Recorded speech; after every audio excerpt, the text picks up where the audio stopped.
उपवासाचा उजळलेला दिवा. एकादशी उपवासावर आधारित भावनिक कथा. गावाच्या टोकाला जुन्या वडाच्या झाडाखाली मातीचं एक लहानसं घर होतं. त्या घरात राहायची सावित्री आजी.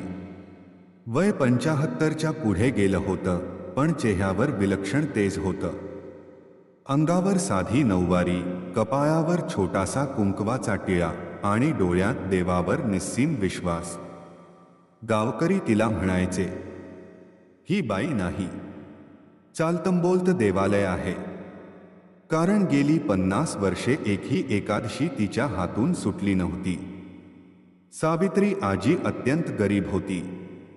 नवरा लवकरच वारला. 2 पोरं होती.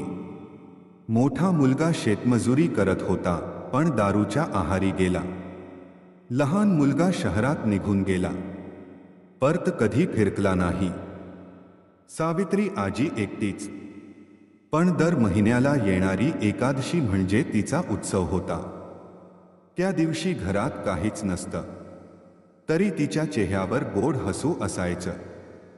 आज विठूची भेट आहे. अन्न नसेल तरी चालेल, पण नाम जपायला हवा. ती उपवास करत असताना स्वतःच्या भुकेकडे पाहत नसे. उलट शेजारच्या गरिबांची चौकशी करून त्यांना जेवण मिळेल का ते पाहायची. तो दिवस होता आषाढी एकादशीचा.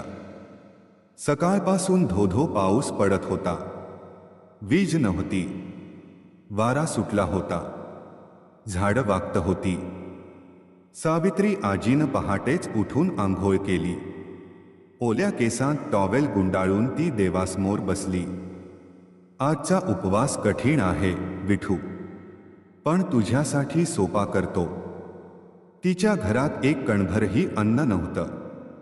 दुपार झाली, संध्याकाळ झाली, पण आजीनं पाणीही घेतलं नाही. बाहेर वादळ वाढत चाललं होतं. संध्याकाळी अचानक दारावर टकटक झाली. आजी, पाणी मिळेल का? दारात उभा होता एक लहानगा मुलगा. अंगावर भिजलेले फाटके कपडे, अंग थरथरत होतं, डोळ्यात भूक आणि भीती. सावित्री आजी क्षणाचाही विचार न करता त्याला आत घेतलं. अरे देवा, असा भिजलास कसा? ये आत ये. तिनं त्याला जाड चादर दिली. पाण्यात साखर टाकून दिली.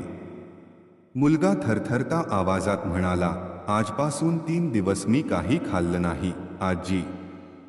त्या क्षणी सावित्री आजीचं काळीज तुटलं. सावित्री आजी गोंधळली.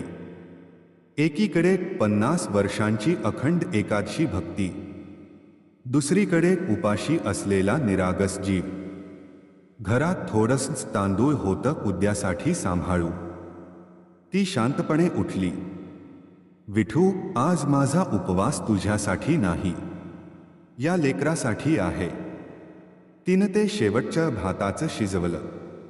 भाजी म्हणून फक्त मीठ आणि कांदा होता, पण तो मुलगा तो भात खात असताना असं समाधानाने हसला की सावित्री आजीच्या डोळ्यातून अश्रू वाहायला लागले.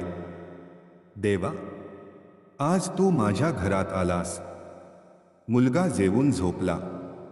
सावित्री आजी मात्र देवासमोर बसली. विठू, आज मी उपवास मोडला. तू रागावशील का? तिचं शरीर कमकुवत झालं होतं. भूक, थंडी, अशक्तपणा सगळं एकदम अंगावर आलं. रात्री 2च्या सुमारास ती खाली कोसळली. दुसऱ्या दिवशी सकाळी गावकरी जमा झाले. मुलाने सगळ्यांना सांगितलं. तिला शासकीय दवाखान्यात दाखल करण्यात आलं.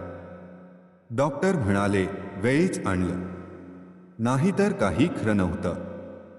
ती शुद्धीवर आली. समोर उभा होता तिचा लहान मुलगा, जो 20 वर्षांनंतर परत आला होता. तोच तो भुकेला मुलगा होता. आईला ओळखल्यावर तो रडायला लागला. आई, मी खूप मोठी चूक केली. सावित्री आजीनं त्याला मिठीत घेतलं.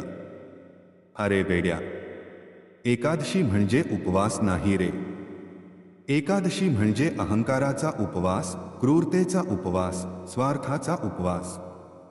तो तिच्या पायांवर कोसळला.